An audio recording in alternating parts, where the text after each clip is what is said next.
আপনাকে তো ঠিক চিনতে পারলুম না। আপনি কি আমাদের গ্রামে নতুন এসেছেন? মনে হচ্ছে তো শহর থেকে এসেছেন। কোনো কাজ আছে আমাদের এখানে? আপনি এভাবে কথা বলছেন কেন? একটার পর একটা প্রশ্ন করিয়ে যাচ্ছেন। আমি কি এখানে প্রশ্নের খাতা খুলেছি নাকি? হ্যাঁ হ্যাঁ, আমাদের গ্রামে এসেছেন, আমি তো অবশ্যই প্রশ্ন করব। আপনি কেন এসেছেন, কার কাছে এসেছেন সেটা বলুন। আমি মূলত এ গ্রামে একটা কাজে এসেছি। গ্রামে তেমন কিছু ভালোভাবে চিনি না। আমি এখানে কদিন থাকতে চাই। থাকার মতো কোনো হোটেল আপনাদের কাছে আছে এখানে? এ লোক বলে কি? এটা কি আপনার শহর পেয়েছেন নাকি? এখানে আবার হোটেল কোত্থেকে আসবে? আপনার ভাবগতি দেখে তো ভালো মনে হচ্ছে না। এখানে আপনি আমার খারাপ ভাবগতি কোত্থেকে দেখলেন? আমি তো একটা সহজ কথাই জিজ্ঞেস করলাম। যাই হোক, এখানে কোনো হোটেল নেই। আপনি আমার সাথে চলুন, হ্যাঁ দেখি আপনার একটা থাকবার ব্যবস্থা করে দিতে পারি কিনা। তাহলে তো খুবই ভালো হয়। যদি কোনো ব্যবস্থা করে দিতে পারেন তাহলে আমি খুবই উপকৃত হব। চলুন চলুন, আমার সাথে চলুন, তারপর দেখা যাবে। রামনাথ বাবু বাড়িতে আছেন নাকি? একটু আসুন না, আপনার সাথে একটু কথা আছে। তাড়াতাড়ি আসুন, দেখুন কাকে নিয়ে এসেছি। কে রে? কে ডাকছে আমাকে দুপুরবেলায়? বাবু আমি মোকলেট, একটু এদিকে আসুন না। আসুন আসুন একটু। তোর চেঁচামেচির জন্য ঘরে আর থাকা যাচ্ছে না রে। কি হয়েছে? এত চেঁচামেচি করছিস কেন মোগলেচ? মুখলেচের তোর কাজই নেই, সারাদিন এসে তোমার সাথে চেঁচামেচি করবে। কর্তামা, আপনি শুধু শুধু আমার বদনাম করতেছেন। আমি কিন্তু চেঁচামেচি কম করি। বাবুই সবসময় আমার সাথে চিৎকার চেঁচামেচি করে। হ্যাঁ হ্যাঁ, বুঝতে পেরেছি। এখন কেন এসেছিস সেটা বল না। তোর সাথে এই ছেলেটা কে? একে তো চিনতে পারলাম না। দেখে তো মনে হচ্ছে আমাদের গ্রামের না। এই ছেলেটা নাকি শহর থেকে এসেছে, গ্রামে থাকবার কোনো জায়গা নেই, কাজে এসেছে, সেই জন্য এখানে নিয়ে আসলুম। বাবু যদি একটু থাকবার ব্যবস্থা করে দিত তাহলে ছেলেটা উপকৃত হতো, মানে ছেলেটা খুবই উপকৃত হতো। যেহেতু আমাদের গ্রামে এসেছে শহর থেকে, গ্রামের একটা মান সম্মান আছে তো। ও পাশে বাংলো বাড়িটা আছে না, সেখানে থাকবার ব্যবস্থা করে দে তুই মোকলেচ, বুঝলি? আপনাদের সকলকে অনেক অনেক ধন্যবাদ। কি হয়েছে রে মা? তুই এভাবে এখানে এসে দাঁড়িয়ে আছিস কেন? কিছু বলবি নাকি? বাবা, আমি তো বাড়িতে ছিলাম না। তুমি নাকি কোত্থেকে একটা শহরের অপরিচিত লোককে বাড়িতে জায়গা দিয়েছো। এটা কিন্তু মোটেও ভালো হয়নি। এই একটা লোক বিপদে পড়েছে, তাকে যদি আমরা উপকার না করি তাহলে সেটা কি হয়?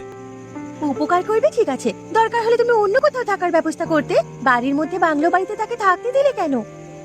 আমি একা থাকতে দিলাম নাকি? আরে তোর মাও তো সেখানে ছিল, তোর মা তো কিছুই বললো না।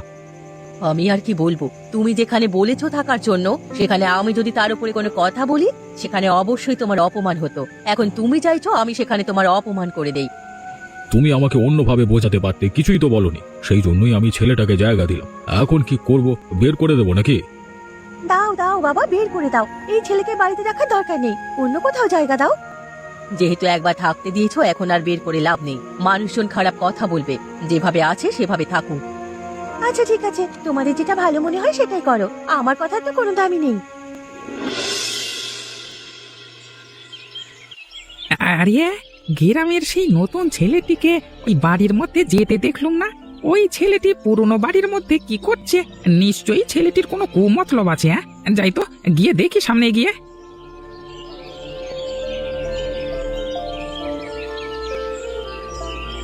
এই ছেলে, সে তুমি এখানে কি করছো গো?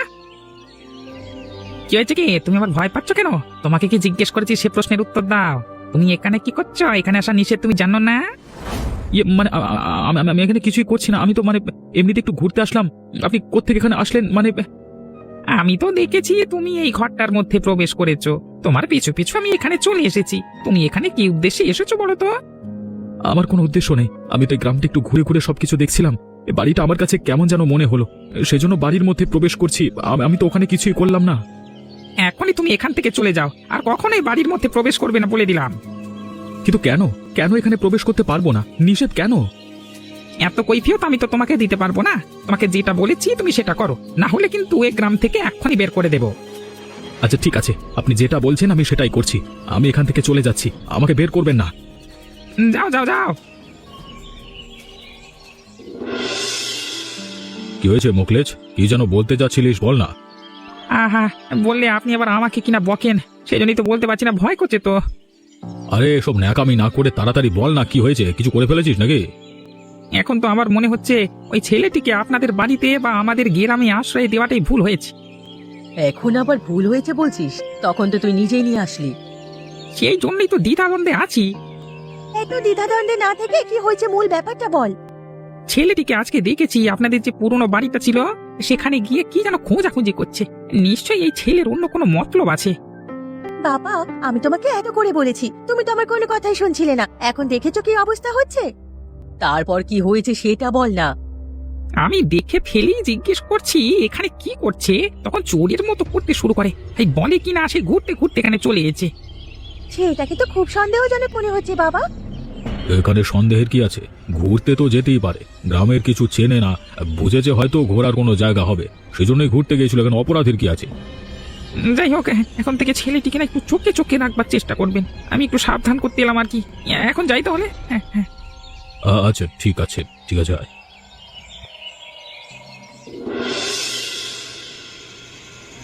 কি গো, তুমি ঘুমিয়ে আছো? ওদিকে যে বিকট শব্দ হচ্ছে শুনতে পাচ্ছ না? কি হয়েছে? ওদিকে কিছু একটা পড়ার শব্দ শুনতে পাচ্ছি। চলো না, ওদিকে চলো। এত রাতে উঠে লাভ নেই, বিড়াল টিড়াল হবে তো, ঘুমাও না, ঘুমাও। এত কথা বলো না তো, তাড়াতাড়ি ওঠো। চোর এসেছে নাকি কে জানে।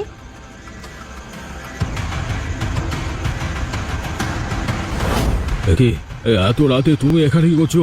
তোমার তো এত রাতে এখানে থাকবার কথা নয়। কি মনে করে এখানে? মানে কি জন্য এখানে এসেছে বুঝতে পারছো না? নিশ্চয়ই চুরি করার মতলব, পালাতে যেন না পারে। কি হয়েছে? এত চেঁচামেচি, তাও আবার এত রাতে? দেখ না, ছেলেটা এখানে নিশ্চয়ই চুরি করতে এসেছে। আমরা হাতে নাতে ধরে ফেলেছি।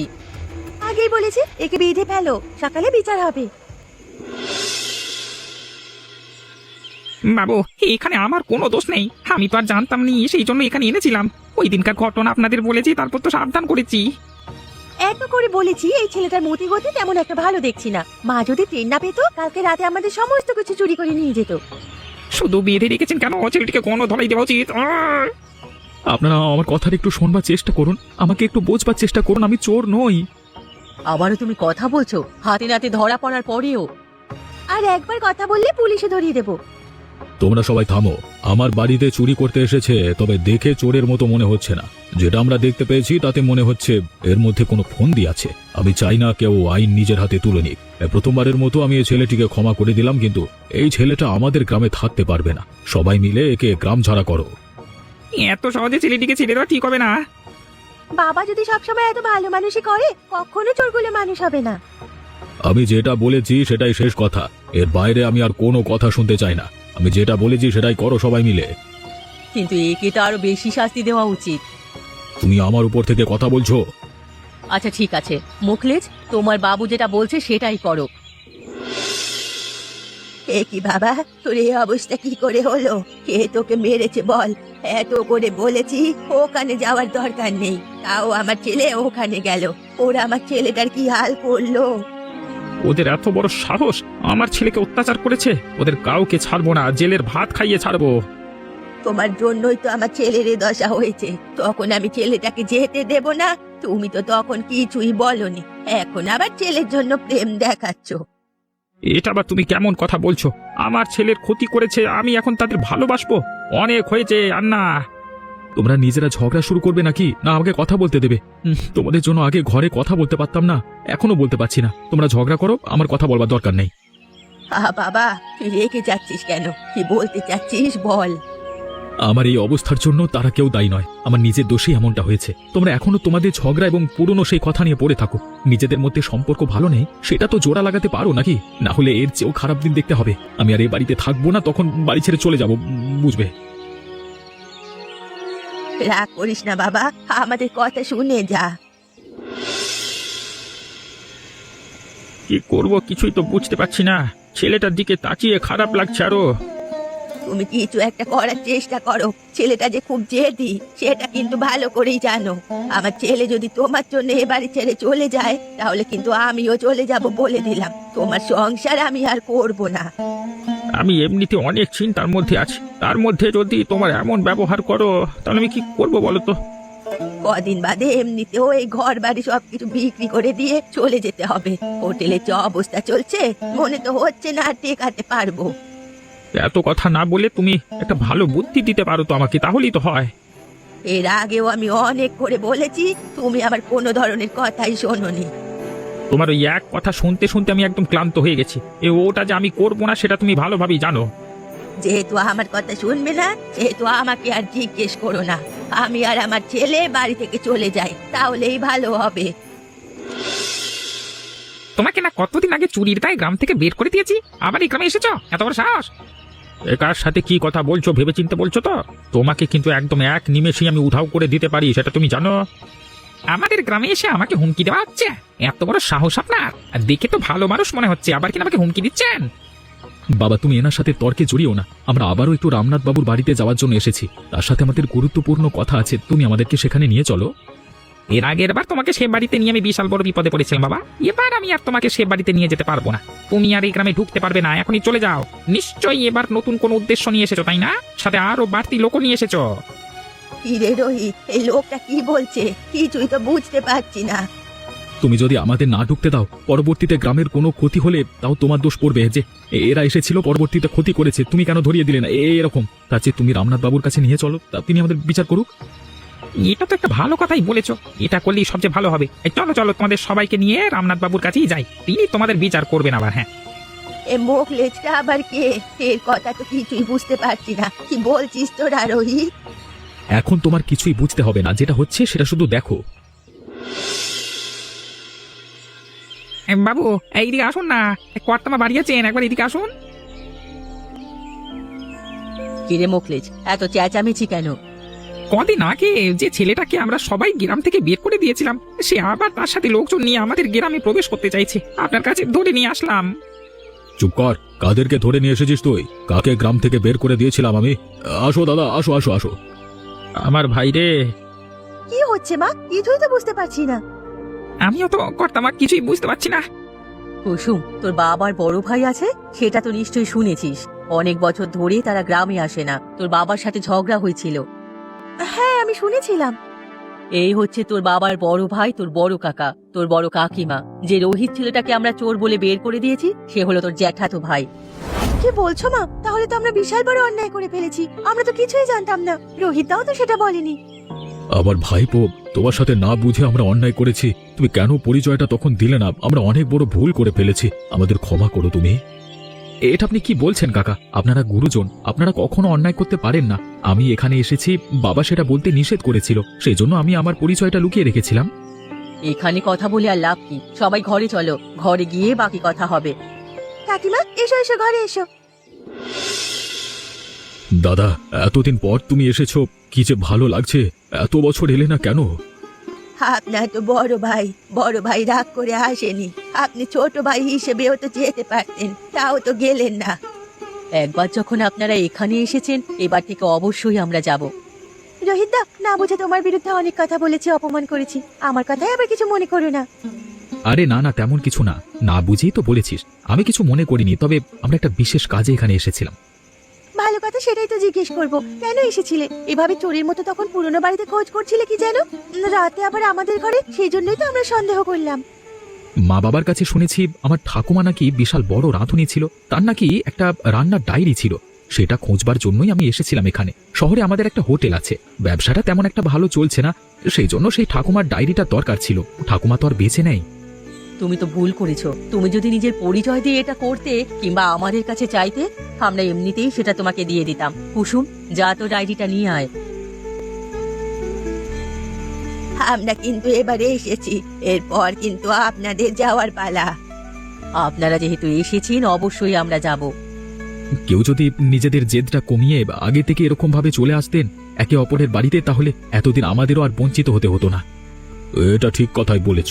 মা মারা যাবার পর দুই ভাইয়ের মধ্যে ঝগড়া হলো, দাদার কখনো আসলো না, আমিও গেলাম না, এটা আমাদের ভুল। এখন থেকে আমাদের সন্তানেরা আর বঞ্চিত থাকবে না।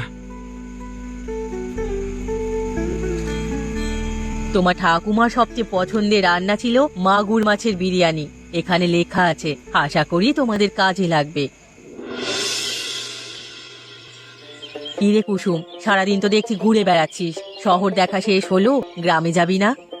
আমার তো মন চাচ্ছে আরো কিছুদিন আমি শহরে বেরিয়ে তারপর বাড়িতে যাই। তাতে আর সমস্যা কোথায়? আপনারা কুসুমকে জোর করছেন কেন? দুই ভাই বোন ব্যবসাটাও সামলাচ্ছে, আবার ঘুরেও বেড়াচ্ছে। কিরে রোহিত, ব্যবসার কি অবস্থা এখন? ব্যবসা নিয়ে তোমাদের আর কোনো চিন্তা করতে হবে না, ব্যবসাটা খুবই দারুণভাবে চলছে। আমি আর কুসুম দুজনে মিলে ভালোভাবেই সামলাচ্ছি। ঠাকুমার মাগুর মাছের বিরিয়ানিটা শহরের সবাই পছন্দ করছে। ডায়েরিতে আরো অনেক ধরনের রান্না আছে, সেগুলো যদি আস্তে আস্তে তৈরি করা যায় তাহলে অনেক ভালো চলবে তোমাদের দোকান। কি রে কুসুম, আমাদের দোকান বলছিস কেন রে? এটা এখন থেকে আর আমাদের দোকান নয়, এটা পুরো পরিবারের দোকান। কাকা, আপনারা যদি এভাবে ঝগড়া না করতে এতদিনে আমাদের মধ্যে কত একটা ভালো সম্পর্ক থাকতো। আপনাদের জন্য বঞ্চিত হলাম, এতদিনে এই দোকানটা অনেক উপরে চলে যেত। এখন থেকে যার যেখানে ভালো লাগে সে সেখানে থাকতে পারবে, কোনো সমস্যা নেই। আপনাদের ভালো লাগলে আপনারা এখানে থাকবেন যতদিন ইচ্ছে। আমাদের যখন ভালো লাগবে তখন আমরা আবার গ্রামে চলে যাব। কোনো সমস্যা নেই, তবে আজকে সন্ধ্যায় আমরা সবাই মিলে তোমাদের হোটেলে যেতে চাই। মায়ের হাতের সেই মাগুর মাছের বিরিয়ানিটা তোমাদের হোটেল থেকে একটু খেতে চাই। এটা সব থেকে ভালো হয়, সবার একটু ঘোরাও হবে, খাওয়াও হবে। হোক হোক, এটাই হোক।